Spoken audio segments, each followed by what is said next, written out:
ऐसा अंतःकरण आप चाहते हो तो महापुरुषों की सेवा में लग जाओ। महत सेवाम द्वारमाहु विमुक्ते, महापुरुषों की सेवा मोक्ष का द्वार है, निर्वाण का द्वार है, कल्याण का द्वार है। और नरक का द्वार क्या है? तमोद्वारम योषिताम संगी संगम। महाराज जी बहुत ऊंची बात कह रहे हैं भगवान ऋषभदेव। योषिताम संगम तमोद्वारम न योषिताम संगी संगम तमोद्वारम। स्त्रियों का संग नरक का द्वार है, ये बात नहीं है।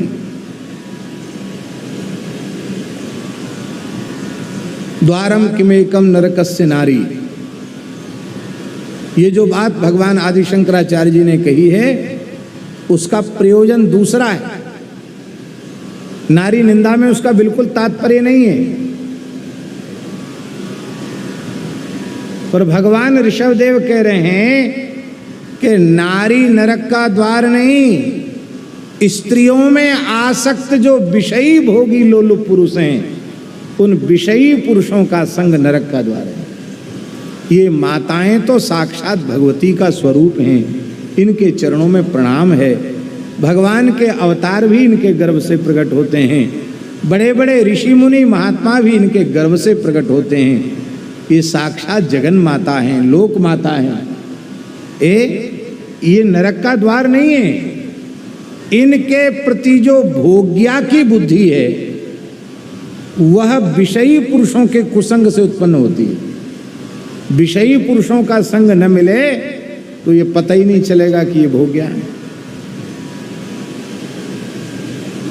महाभारत में चरित्र आता है विभांडक ऋषि के पुत्र ऋष्यशृंग का। उन्होंने किसी विषयी का संग ही नहीं किया था। उनके पिता महर्षि विभांडक परम निर्विषय तपस्वी महात्मा थे और उन्होंने कहा था कि मैं अपने पुत्र को विकार उत्पन्न ही नहीं होने दूंगा। और उसी समय अंग राजा के राज्य में ब्राह्मणों के अपराध से, ब्राह्मणों के प्रति राजा का अपराध बना था, उसे वो पवित्र ब्राह्मण वहां से छोड़ के चले गए तो इंद्र ने राज्य में वर्षा करनी बंद कर दी। बहुत प्रयास किए लेकिन वर्षा नहीं हुई। तब फिर ब्राह्मणों से ही प्रार्थना की गई। उन्होंने उपाय बताया, कोई ऐसा ब्रह्मर्षि बालक यहाँ आ जाए जिसके भीतर काम विकार की गंध भी न हो। ऐसे ब्राह्मण के, निर्विकार ब्राह्मण के चरण पड़ जाएं तो अपराध मुक्त भूमि हो जाएगी और खूब पानी बरसने लग जाएगा। बोले ऐसा कहाँ मिलेगा कोई निर्विकार? तो बोले विभांडक ऋषि के पुत्र ऋष्यशृंग हैं, वो निर्विकार हैं।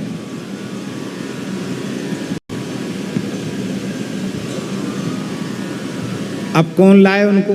ऋषि शाप दे देंगे। तो अंग देश की जो नाचने गाने वाली वेश्याएं थीं, उन्होंने कहा भले ही महात्मा हमको शाप दे दें, हम भस्म हो जाएं, हम सब सहन कर लेंगे, स्वीकार कर लेंगे, पर प्रजा के संकट को दूर करने के लिए हम अपना बलिदान देने के लिए तैयार हैं, हम जाएंगे, हमारे लिए प्रबंध करो। बोले ठीक है। तो उन वेश्याओं ने एक बढ़िया नौका बनवाई गंगा जी में। वो नौका क्या, एक चलता फिरता आश्रम जैसा था। आश्रम के रंग मतलब क्या कहना चाहिए आजकल की भाषा में, आश्रम के स्वरूप में उसकी साज सज्जा की गई थी। और वो नौका उन्होंने गंगा जी के उस पार पहुंच गई जिस वन में ऋष्यशृंग तप करते थे।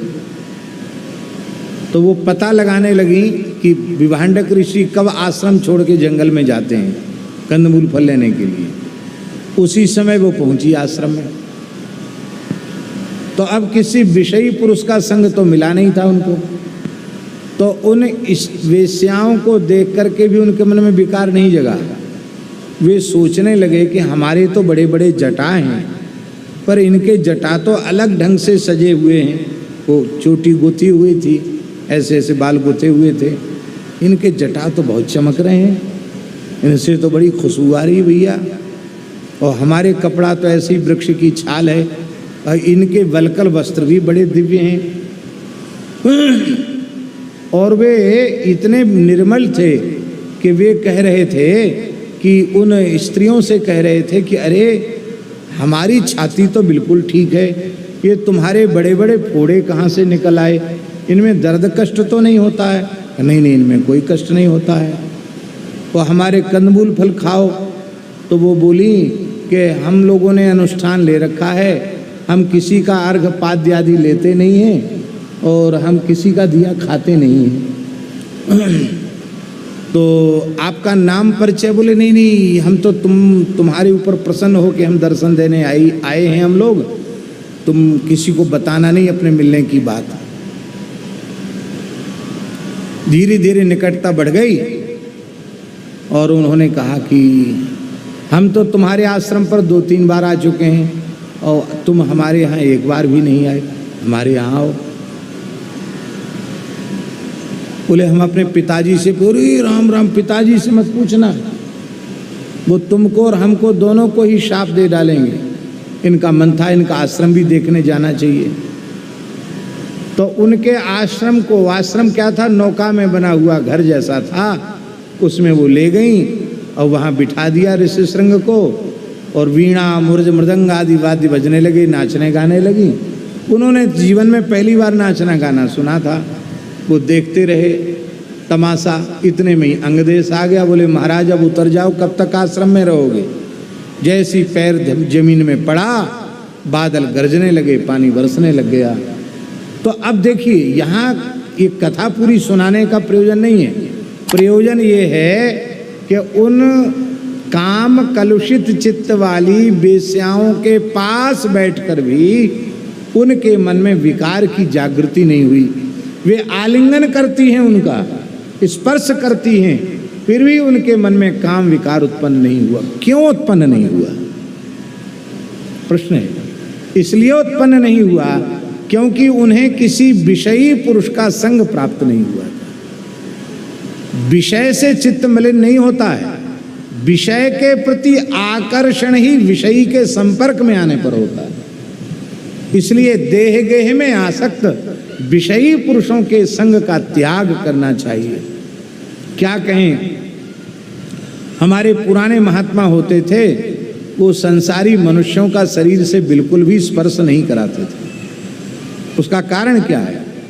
उसका कारण यही है, विषयी पुरुष के से भी चित्त की वृत्ति में अंतर आ जाता है।